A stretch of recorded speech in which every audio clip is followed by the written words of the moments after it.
చేసి బతుకుతో ఘాటు చేసావే కార్యంకోటి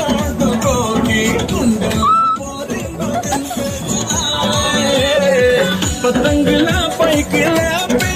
బతుల మాట కోసేసినావే మల్లికా బకరాలు చేసి పోసమ్మ గుడి కాడ ఇడిసేసినావే బొంగుల జుట్టు చూసి పారిపోయానే బొంగుల మాట